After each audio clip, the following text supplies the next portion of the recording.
Shalom GBI Sukawarna. Kembali kita sama-sama mau memuji Tuhan dengan bersuka cita. Yang mau memuji Tuhan katakan amin.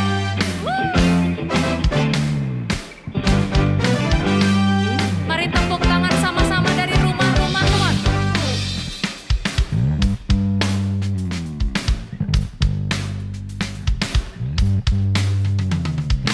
Langit dan bumi pujilah Tuhan, sebab Dia ciptakan semuanya. Keagungannya mengatasi langit bumi, sembah sujud di hadapannya. Kami mau memuji Tuhan bersama langit dan bumi. Langit dan bumi pujilah Tuhan, sebab Dia ciptakan semuanya. Amin. Keagungannya mengatasi langit bumi, sembah sujud di hadapannya. Ku puji, ku sembah, ku puji, ku sembah Yesus Kristus Sang Penebusku. Ku puji, ku sembah, ku puji, ku sembah Yesus Tuhan dan Rajaku. Sorak-sorai cuman buat Tuhan. Come on, langit dan bumi. Langit dan bumi pujilah Tuhan, sebab Dia ciptakan semuanya. Keagungannya mengatasi langit bumi, sembah sujud di hadapannya. Ku puji, ku puji, ku sembah, ku puji, ku sembah Yesus Kristus Sang Penebusku. Ku puji, ku sembah, ku puji, ku sembah Yesus Tuhan dan Raja. Ku puji, ku sembah, ku puji, ku sembah, ku puji. Amin. Yesus Kristus Sang Penebusku. Ku puji, ku sembah, ku puji, ku sembah Yesus Tuhan dan Rajaku. Dia Tuhan, Dia Raja yang layak terima pujian kita. Haleluya. Kami sepakat Tuhan, dari tempat kami ada saat ini, mari bersama haleluya. Haleluya. Amin. Haleluya. Amin. Haleluya. Amin. Haleluya. Amin. Haleluya. Amin. Haleluya. Amin. Haleluya. Amin. Mari jemaat Tuhan di rumah bersama singkat. Haleluya. Amin. Haleluya. Haleluya. Amin. Haleluya. Amin. GBI Sukawarna bersama haleluya. Haleluya. Amin. Haleluya. Amin. Haleluya. Amin. Haleluya. Amin. Haleluya. Amin. Haleluya. Amin. Sorak-sorai kami cuman buat Tuhan. Kau Allah yang layak dipuji, disembah. Sorakan haleluya. Haleluya. Berapa banyak di tempat ini dari rumah-rumah yang sepakat mau terus memuji dan menyembah Tuhan. Apapun yang kita alami Bapak Ibu Saudara, apapun yang sedang kita hadapi, kita mau percaya bahwa Dia tetap layak untuk disembah. Yang mau katakan amin, yang mau tepuk tangan sama-sama, come on. Bersama singer kita nyanyikan. Amin. Haleluya. Amin. Haleluya.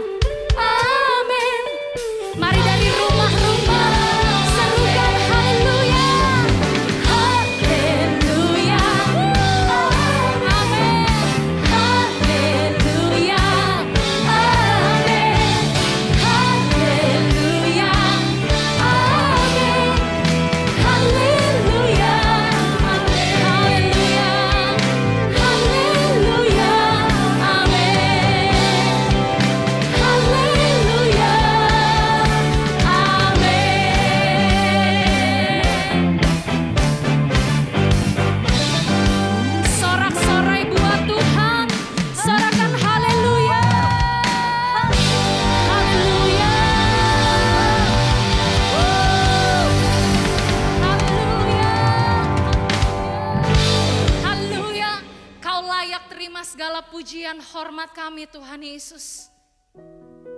Sebab Kau hadir saat ini di rumah kami, dimanapun kami ada. Kau setia Tuhan, Kau baik buat kami. Sebab itu layaklah kami untuk terus menyembah Engkau. Haleluya, haleluya, haleluya. Sembah Dia, sembah Dia. Dia layak disembah. Sembah Dia, Dia layak terima hormat. Dia layak terima pujian. Sebab Dia Bapa yang baik, yang mengasihi umat-Nya. Kami sembah.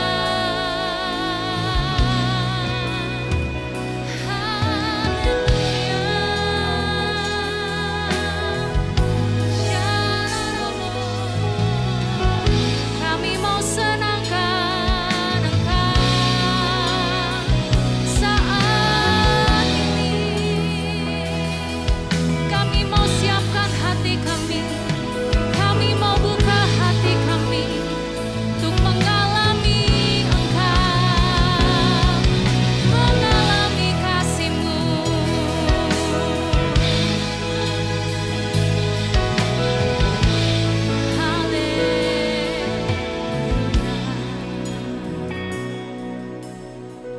Haleluya,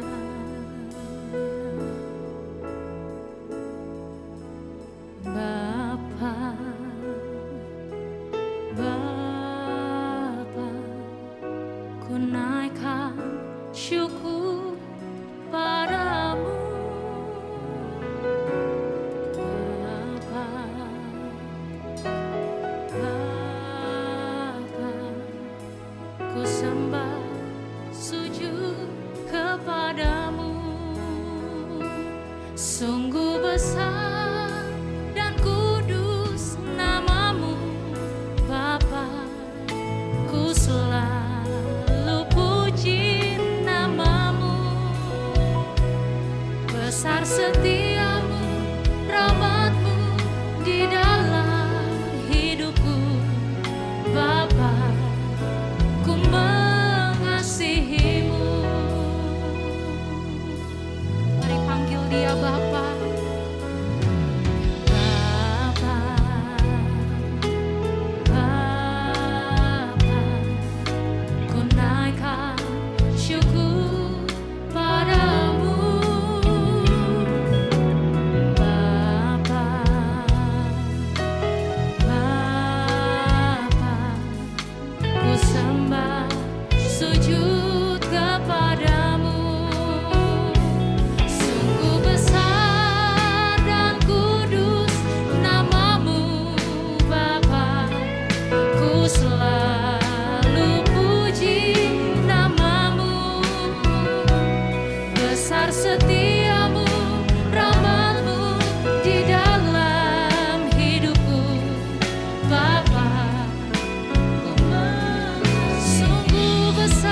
selalu puji namamu.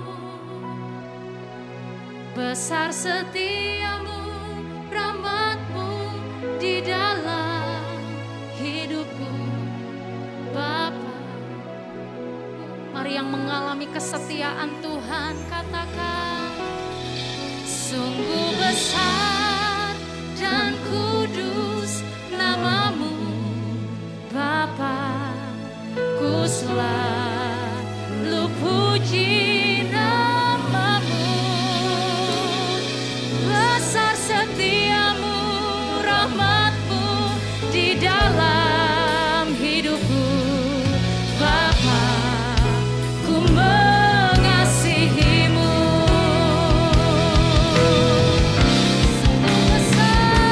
Sungguh besar dan kudus namamu, Bapa. Ku selalu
Yesus, ku menyembahmu.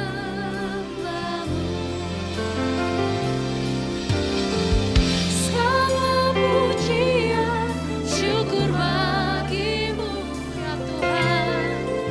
Kau hadir Kau hadir saat ini. Ku datang sujud di hadapanmu, memujimu, menyembahmu. Yesus, ku menyembah. Segala pujian, syukur bagimu.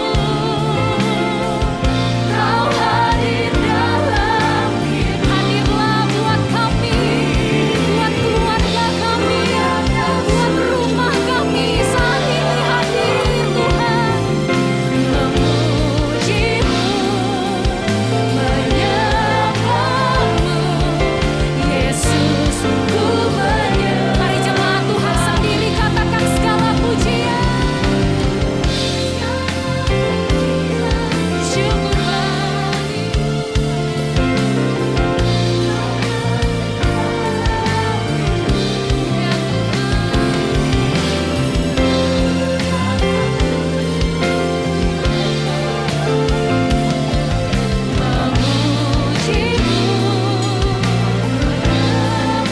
Tuhan Yesus, Tuhan Yesus, kami sepakat, ini pujian kami buat Tuhan.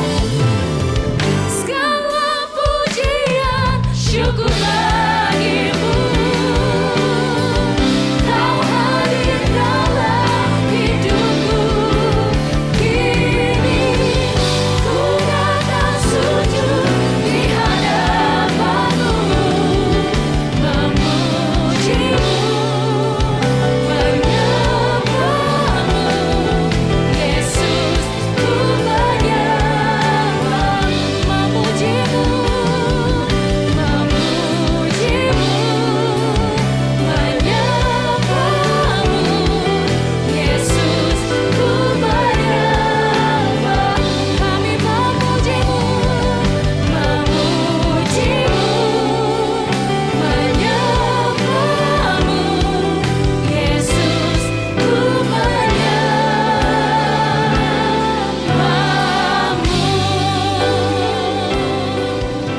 Sorak-sorai buat Tuhan. Pentakosta ketiga. Pentakosta ketiga adalah pencurahan Roh Kudus yang dahsyat di zaman ini, melebihi yang terjadi di Azusa Street. Pentakosta ketiga akan mengakibatkan penuaian jiwa yang terbesar dan yang terakhir sebelum Tuhan Yesus datang kembali. Pentakosta ketiga akan membangkitkan generasi Yeremia, yaitu anak-anak muda yang dipenuhi Roh Kudus, cinta mati-matian kepada Tuhan Yesus, tidak kompromi terhadap dosa, dan akan bergerak untuk memenangkan jiwa. Pentakosta ketiga lahir di Indonesia dan bergerak ke bangsa-bangsa. Gerakan ini dari timur ke barat dan akan kembali ke Yerusalem.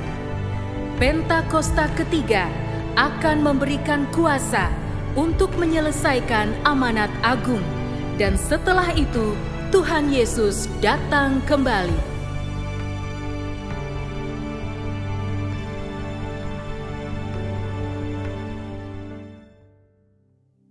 Tuhan Yesus, sungguh kami bersyukur buat satu kesempatan lagi kami boleh sama-sama beribadah. Sekalipun kami di rumah masing-masing, kami percaya hadirat Tuhan ada bersama dengan kami semua.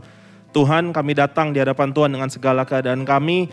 Biar sungguh setiap kami yang berbeban berat, Tuhan berikan kelegaan. Kami yang sakit, Tuhan sembuhkan di dalam nama Tuhan Yesus. Engkau yang menjadi penghibur, Engkau yang menjadi kekuatan buat setiap kami.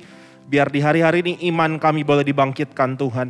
Kami saat ini sepakat berdoa buat gerejamu Tuhan, sungguh biar ada perkenanan Tuhan atas gerejamu ya Tuhan. Memberkati para pemimpin kami, buat Pastor Niko dan keempat wakilnya di Jakarta, buat ketiga wakilnya di Bandung, kami percaya ada hikmat Tuhan, ada pengurapan Tuhan yang turun buat para pemimpin kami sehingga mereka boleh memimpin kami semakin dekat dengan Tuhan, semakin mengerti isi hati Tuhan dan melakukan kehendak Tuhan pada zaman ini. Terima kasih Tuhan, kami juga memberkati bangsa kami Indonesia, pulihkan Indonesia Tuhan. Kami sungguh berseru di hadapan Tuhan, pulihkan bangsa kami Indonesia ya Tuhan. Sayangi bangsa kami Tuhan, sembuhkan dari COVID-19, buat perekonomian Tuhan yang pulihkan dalam nama Tuhan Yesus. Kami memberkati pemimpin bangsa kami, Presiden, Wakil Presiden, TNI, Polri, DPR, MPR, KPK, seluruh jajarannya Tuhan. Kami percaya ada roh takut akan Tuhan berkuasa buat setiap mereka. Sebentar kami mau mendengarkan firman, kami percaya Tuhan punya pesan yang begitu spesial buat setiap kami. Bicara buat kami Tuhan, kami siap mendengarkan di dalam nama Tuhan Yesus. Sama-sama kita katakan, amin. Shalom Bapak Ibu Saudara dikasih Tuhan, jemaat yang dikasih dari Rayon 2, GBI Sukawarna. Saya rasakan hadirat Tuhan dalam penyembahan yang tadi kita baru lakukan. Biarlah hadirat Tuhan yang memberikan damai sejahtera, memberikan sukacita, memberikan pengharapan buat setiap saudara. Dalam masa-masa tidak mudah ini, saya tahu inilah waktunya. Seperti firman Allah katakan, kerahkanlah kekuatanmu ya Allah, tunjukkanlah kuasamu. Biarlah setiap gereja, setiap individu yang disebut anak-anak Tuhan, boleh berdoa biarlah pandemi ini segera berlalu. Terima kasih untuk kesempatan yang diberikan oleh Bapak Gembala Sidang, Bapak Pendeta Dr. Isidore Ndiko Nyotoro Harjo, untuk menyampaikan firman Tuhan pada Sunday Service at Home pada hari ini. Saya akan memberikan satu judul renungan kita hari Minggu ini adalah New and Deep, baru dan dalam. Yuk kita berdoa. Bapak terima kasih. Terima kasih untuk munculnya satu era baru. Munculnya satu musim yang baru. Munculnya satu generasi yang baru. Yang kami akan lihat bagaimana sesuatu yang luar biasa. Sesuatu yang sudah dinubuatkan. Sesuatu yang disebut dengan Jeremiah Generation. Akan muncul di setiap keluarga, di setiap kota, di setiap negara Tuhan. Kami percaya hari-hari ini akan muncul sesuatu yang kami harapkan, sesuatu yang dinubuatkan, yang kami doakan di dalam nama Tuhan Yesus. Amin. Haleluya. Pak Niko berkata bahwa hari-hari ini kita sedang memasuki masa era paradigma yang baru. Bagaimana anggur baru itu akan ditaruh dalam kantung kulit yang baru. Dan saya percaya bahwa restorasi Pondok Daud seperti apa yang menjadi visi dan misi gereja kita belum selesai. Terus dengan generasi baru kita sedang merestorasi, memulihkan satu perjumpaan dengan Tuhan. Pray, praise and worship. Satu hadirat Tuhan, gaya hidup. Pasukan gagah perkasa yang unity siang dan malam dan melakukan kehendak Tuhan pada zaman ini. Dan saya percaya di Rayon 2, di GBI Sukawarna akan muncul setiap anak-anak Tuhan yang akan menjadi Jeremiah Generation ataupun orang-orang tua sekalipun yang punya hati untuk bangkitnya sesuatu yang baru, paradigma yang baru. Hari ini saya tidak akan terlalu bicara mengenai new karena new adalah selera, ya kan? Kita tidak perlu bertengkar mengenai lama atau baru. Lagu lama atau lagu baru, baju lama, baju baru, itu hanyalah selera. Dan saya percaya bahwa waktu Pak Niko katakan pada hari-hari ini kita harus punya satu paradigma yang baru, pengertian yang baru. It is good. Tapi bukanlah kita menjadi orang yang hanya mengerti mengenai tren dan culture. Karena kebudayaan baru setiap 28 hari muncul. Betapa repotnya kita para pemimpin gereja harus rumuskan kembali mengenai hal yang baru. Karena setiap 28 hari muncul yang baru. Saya ingat saya ada beberapa tahun yang lalu di Israel. Dan Tuhan bilang sama saya, akan muncul generasi yang new and deep. Generasi yang baru tetapi dalam. Dan dan saya di Gunung Tabor, Tuhan menegur saya bagaimana saya kehilangan kedalaman saya dengan Tuhan. Dan hati saya bertobat, saya bilang Tuhan, bukan hal yang baru yang menjadi utama sebetulnya. Tetapi menjadikan umat Tuhan, anak Tuhan mempunyai kedalaman dengan Tuhan. Yang percaya katakan amin. Dan saya akan hari ini saya akan baca dalam firman Tuhan Daniel 2 ayat 22. Dialah yang menyingkapkan hal yang tidak terduga, yang tersembunyi.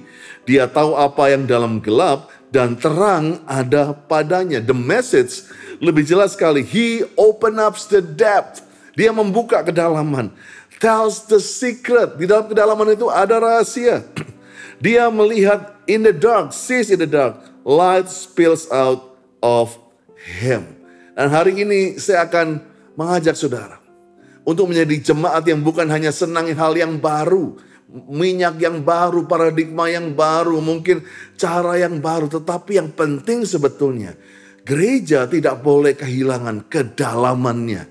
Dan saya akan ada 4 poin apa yang disebut dengan deep atau depth atau kedalaman ini. Yang pertama yang dimaksud dengan kedalaman adalah kedewasaan atau maturity. Inilah waktunya lewat pandemi ini gereja sedang dimasukkan mau tidak mau menjadi jemaat yang dewasa. Ingat bahwa yang Tuhan akan jemput bukan anak-anak kecil rohani, tetapi calon mempelainya. Jadi mau tidak mau harus ada satu masa di mana Kristen anak-anak harus berubah menjadi Kristen dewasa, bahkan menjadi Kristen yang disebut the bride Christian, atau siap untuk menyambut kedatangan mempelai pria untuk datang dalam pernikahan anak domba. Saya percaya maturity, kedewasaan seringkali bukan hanya dari tampak, bukan hanya dari umur. Banyak seringkali anak-anak muda tapi dewasa banget. Tapi banyak juga orang-orang tua yang kekanak-kanakan. Bahkan makin tua seringkali menjadi lebih anak-anak, hobinya lebih kembali jadi kayak anak-anak. Cara hidupnya lebih jadi ke anak-anak. Sehingga kedewasaan di sini bukan mengenai senior junior. Saya percaya yang paling muda pun ikut Kristus bisa mempunyai kedewasaan di dalam rohaninya. Roma 12 ayat 2, janganlah kamu menjadi serupa dengan dunia ini. Berubahlah oleh pemburuan budimu, sehingga kamu dapat membedakan manakah kehendak Allah yang baik, yang berkenan kepada Allah, dan yang sempurna. Garis bawahi kata sempurna, karena itu kita akan soroti hari ini. Nah, Pastor akan tulis di sini, kita akan bahas mengenai kata kedewasaan. Karena kata sempurna itu adalah telios yang artinya dewasa. Tetapi kita akan belajar dari Roma 12 ayat 2 dari terjemahan The Message.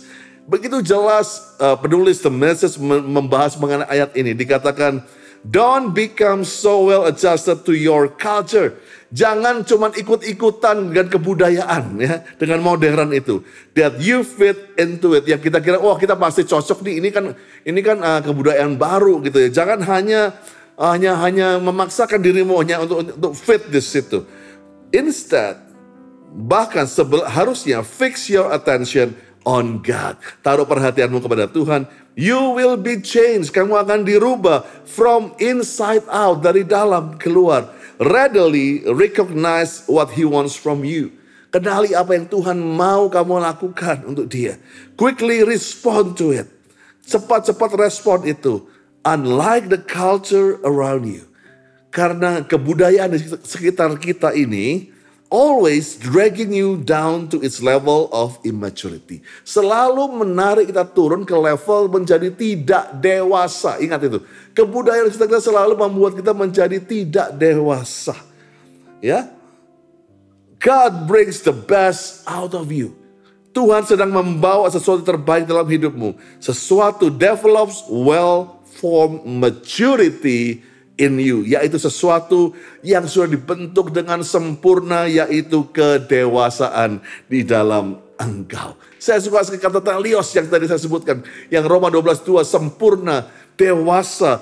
Telios berarti finish, complete, mature, full grown, ya, menjadi dewasa yang siap untuk udah masak, udah matang. Tapi saya percaya di sini kedalaman dalam bentuk maturity ini perlu dirasakan. Dan dirasakan ini gak bisa ekspres. Berapa saudara bisa ketemu dengan orang yang walaupun muda, atau waktu dia mulai bicara, waktu dia mulai kamu bergaul dengan dia, kamu bisa merasakan, wow, orang ini dalam banget ya. Dia wise banget, dia punya kedewasaan banget. Dan itu gak bisa kelihatan dari luarnya saja. Banyak orang dari luarnya kelihatan dewasa, dalamnya tidak dewasa. Tapi saya percaya inilah yang penting sekali kita harus hadapi hari-hari ini. Bagaimana kedalaman itu harus bisa dirasakan.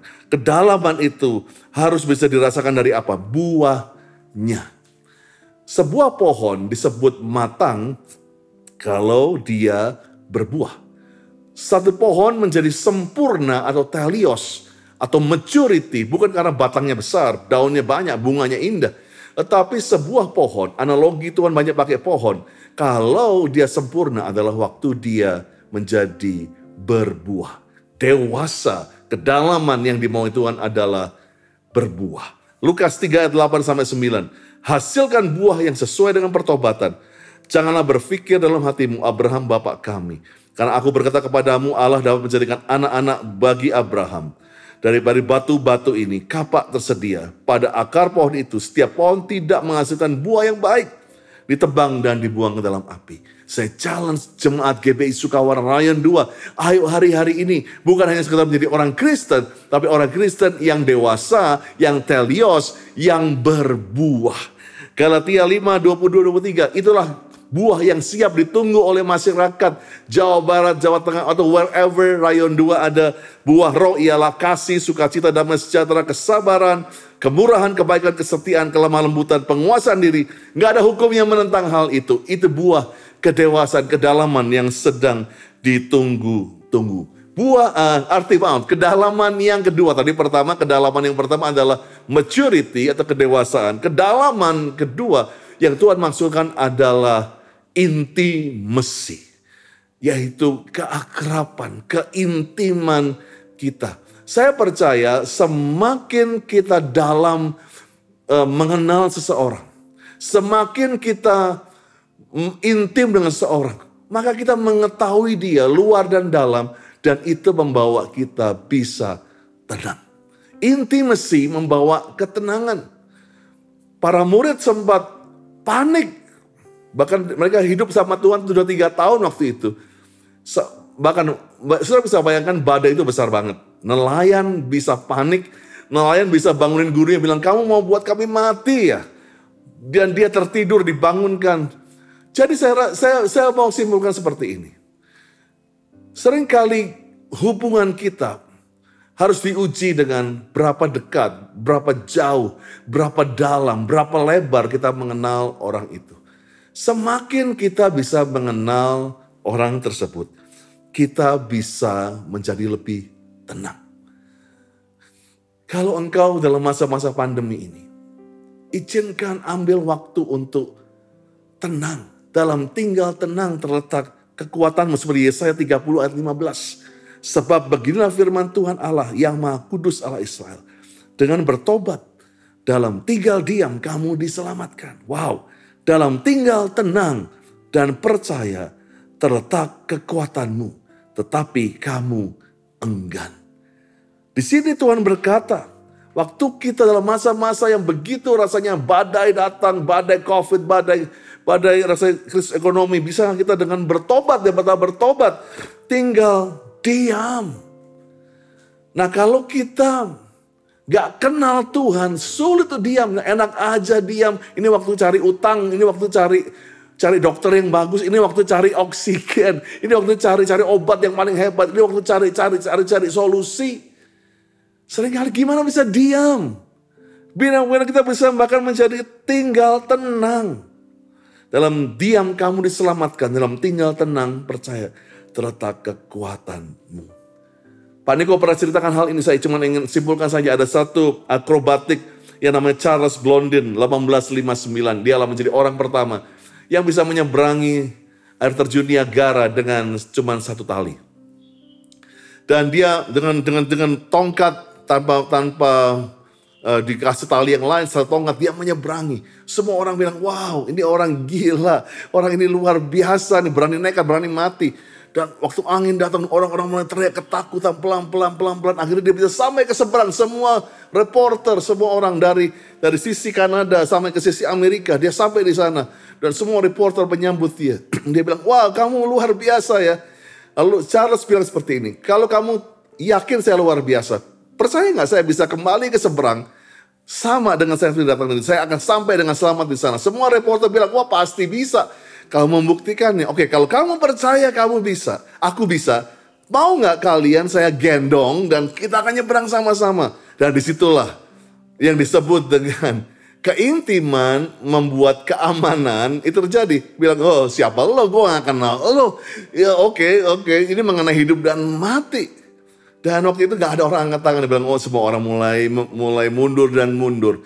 Karena mereka tidak kenal Charles. Mereka hanya kenal berapa jam itu mereka menyeberangi seperti itu. Tiba-tiba seorang anak muda angkat tangan bilang, I'll do it. Dan anak muda dia langsung naik ke punggung daripada Charles. Dan dia dengan senyum dan ketawa dia di punggung daripada Charles menyeberangi. Sedikit demi sedikit. Orang-orang bilang ini anak kecil ini pasti gila banget. Ini anak kecil ini pasti gak waras. Sampai di seberang akhirnya. Sampai semua orang bertepuk tangan lebih keras. Tapi kali ini pusat perhatian bukan kepada Charles. Tapi kepada anak muda ini. Dia bilang, how come kamu bisa berani nekat seperti kamu masih muda. Kamu masih punya harapan besar. Kalau kamu mati tadi gimana? Lalu dia ketawa, saya tidak akan mati. Saya tidak akan celaka. Kenapa kamu seyakin itu bisa yakinnya bisa setenang itu? Saya tenang karena saya punya hubungan dengan Charles. I am his son. Akulah anaknya. Dan yang pertama saya tahu seorang bapak yang baik seperti Charles tidak akan mencederakan anaknya. Semua terdiam. Yang kedua, I know my dad. Aku tahu ayahku. Dia berlatih setiap hari. Dia berlatih berjam-jam, bertahun-tahun untuk hari ini. Dan I know he is so good. Dia begitu baik.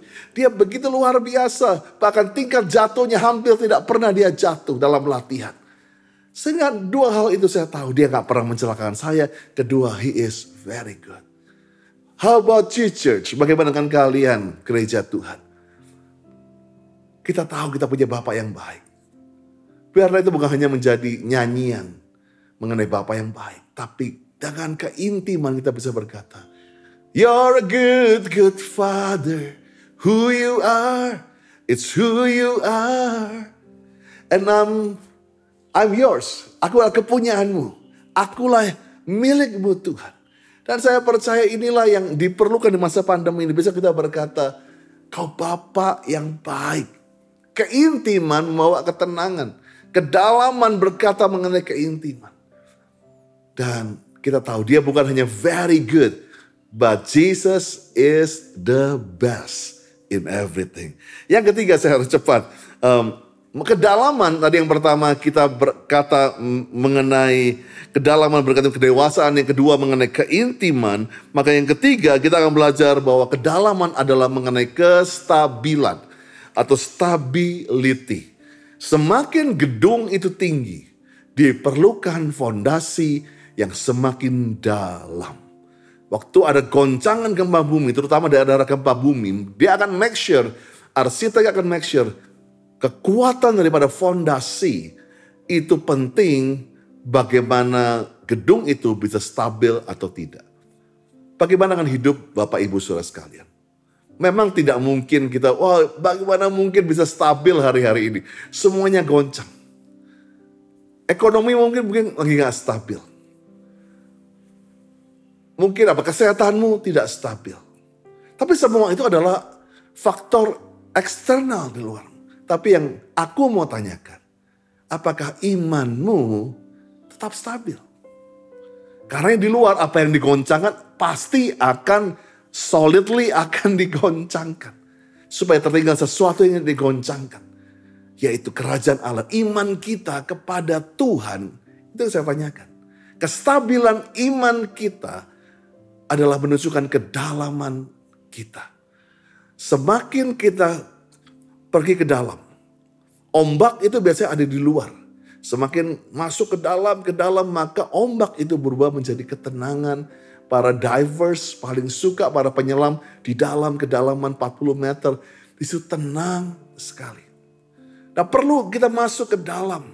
Perlu kita bicara bagaimana kita gak terlalu mengambingkan dengan angin pengajaran dalam hari-hari ini. Kita gak terlalu mengambingkan dengan teologi yang salah. Dengan cara berpikir yang salah. Wahyu 2 ayat 25. Saya akan bacakan satu persatu tetapi ini bicara mengenai jemaat Efesus. Yang Tuhan cela, Tuhan tegur karena mereka kehilangan kasih yang mula-mula. Tapi resepnya Tuhan bilang ini bertobatlah dan lakukan yang dulu kamu lakukan pertama kali. Waktu saya dengar ini bicara mengenai kestabilan, bicara mengenai konsistensi seseorang dalam mengikuti Kristus. Dan tidak ada satu contoh yang lebih baik dari hidup saya adalah selain Pak Niko sendiri. Pak Niko adalah seorang yang menjaga kestabilannya mengikut Kristus. Sejak saya menjadi pemain drum 88 di Karsa Pemuda, saya selalu melihat beliau. Setiap kali beliau berkata, "Abah, Bapak itu baik." Secara konsisten melihat ada air mata di sini. Tidak mungkin air mata itu bisa dibuat-buat. Dan saya percaya di situlah Pak Niko menunjukkan konsistensi dia untuk menjaga keintiman, menjaga imannya hanya kepada Tuhan. Setiap kali dia berkata mengenai Bapa, bagaimana dia menyanyi setelah perjamuan kudus, berpuluh, ratusan, ribuan perjamuan kudus. Dia selalu berkata, "Terima kasih Yesusku." Tetapi kedalaman itu dengan sesuatu yang baru. Kita bisa melihat dia dengan sikap yang baru senantiasa. Gak sebagai orang yang cuman, udah bosan lagu ini beribu-ribu kali. Tapi konsistensi, kestabilan kita itu penting. Banyak gereja seringkali, aku mau yang baru, aku mau yang baru, aku yang baru. Sebetulnya yang baru adalah lakukan yang dulu kamu lakukan. Klasik sebetulnya yang dicari orang hari-hari ini. Vespa klasik mahal sekarang Bapak Ibu. Jeep klasik menjadi mahal. Why? Karena orang melihat yang dilakukan di masa lalu belum tentu semuanya jadul. Ada begitu emas yang Pak Niko lakukan, yang Pak David lakukan di masa lalu, yang seharusnya kita tetap lakukan sampai hari ini. Pray about it. Karena sesuatu yang di future sebetulnya adalah sudah dilakukan di masa lalu. Biarlah jemaat Sukawarna menjadi jemaat yang stabil dalam Tuhan. Dan yang keempat, yang terakhir, I'm gonna close with this. Sebetulnya inilah yang saya mau katakan dengan kata misi. Ya. Kata misi tadi yang pertama, M-nya adalah maturity, I-nya adalah intimacy, S-nya stability, I yang terakhir adalah impact. Nah inilah di masa-masa pandemi ini, inilah saya paling suka yang terakhir ini. Anak-anak Tuhan, jangan cuman repot tampakmu bagus, tapi kamu harus berdampak dahsyat. Banyak gereja hanya yang penting tampaknya bagus, tampaknya keren. Yang penting wah keren deh di multimedia. Yang penting keren di mata generasimu. No. Tampak itu hanya bisa bertahan 1-2 minggu. Setelah itu ada yang lebih bagus lagi. Tetapi dampak itu akan terus terasa. Sering ada kata deep impact. Ya kan? Kata deep impact atau dampak dalam. Seperti orang-orang yang jago-jago ilmu silat gitu ya. Dia gak perlu macam-macam, gak perlu teriak-teriak. Dia cuma sekali jedar begitu ya. Di luarnya gak apa-apa, dalamnya tiba-tiba udah luka dalam, muntah darah. Itu menunjukkan orang yang punya kuasa yang benar. Punya kuasa Roh Kudus, gak perlu macam-macam. Dia gak perlu show off. Dia cuma nyembah Tuhan, tapi dampaknya luar biasa. Hari-hari ini itu yang gereja harus lakukan, bukan hanya bingung mengenai tampaknya. Tapi yuk kita mulai berdampak. Dengan apa? Menyelesaikan amanat agung. Kita harus berlomba cepat-cepat untuk berdampak menyelamatkan orang-orang. Maut dan keselamatan sedang berlomba-lomba mengambil nyawa hari-hari ini. Dan saya percaya sudah cukup orang berjuta-juta di muka bumi ini mati karena COVID. Selamatkan jiwa-jiwa. Selama mereka masih hidup, buat dampak yang dahsyat. Karena banyak seperti 1 Samuel 16 ayat 7. Bahkan Samuel pun diperingatkan Tuhan waktu milih Daud. Jangan pilih tampaknya saja. Berfirmanlah Tuhan kepada Samuel, jangan pandang parasnya, jangan perawakannya. Aku telah menolaknya, bukan yang dilihat manusia, dilihat Allah. Manusia bukan melihat apa yang di depan mata, tapi Tuhan melihat hati. Wah, Tuhan melihat down inside, kedalaman di dalam ini. Semua tahu bagaimana Daud tampaknya sih meragukan, kecil, gak bisa apa-apa. Tapi dampaknya luar biasa. Apa dampaknya Daud mengalahkan Goliat, mengalahkan, bagaimana dia mengalahkan pasukan Filistin, membawa Yerusalem kembali menjadi ibu kota daripada Israel. Dia membawa tabut perjanjian kembali ke Yerusalem. Dan yang paling luar biasa dampaknya, dia membuat Tabernacle of David, yaitu pondok Daud. Dan saya percaya hari ini kita belajar di masa pandemi ini banyak hal. Paniko adalah gembala yang terbuka. Dia bilang, ayo kita temukan supaya generasi baru ini bisa betah di rumah namanya gereja kita. Tapi ingat, bukan berarti kita hanya cari apa sih yang baru, apa yang menarik. No. Jadikan jemaatmu misi ini dewasa, maturity. Apa kamu sudah intim? Apa kamu stabil hidupmu? Apa kamu sudah berdampak? Kalau kita bisa menjadikan 4 hal ini, misi ini menjadi misi gereja kita. Saya percaya Jeremiah generation ini akan bangkit. Bukan hanya mengenai boleh atau tidak boleh. Karena orang dewasa, dia tahu apa yang berguna, apa yang tidak berguna bagi dia. Orang yang intim dia tahu, oh oke, ini udah terlalu jauh. Orang yang stabil dia tahu, oh ini bukan pengajaran. Ini pengajaran yang akan menyesatkan aku. Karena dia punya akar yang kuat dalam firman. Dan orang yang berdampak, orang itu akan menghasilkan buah yang dahsyat. Saya selesai bicara sampai hari ini. Saya tahu pandemi ini belum selesai. Tapi jadilah orang, anak-anak Tuhan yang new and deep. Yang punya misi 4 poin tadi. Saya ingin berdoa buat saudara. Bapa, di dalam nama Yesus, berkati jemaatmu. Di mana mereka berada sedang melihat hal ini. Ajar kami dalam masa-masa yang menjadi dewasa. Menyembah di depan screen sebagai orang dewasa rohani. Mendengar firman sebagai orang yang dewasa rohani. Ajar kami terus menjaga keintiman kami dengan Engkau. Walaupun menyembah di depan screen. Ajar kami tetap stabil, kita baca Alkitab. Karena akar kami adalah kerajaan Allah yang gak tergoncangkan. Dan ajar kami dalam musim yang sulit ini. Untuk terus berdampak.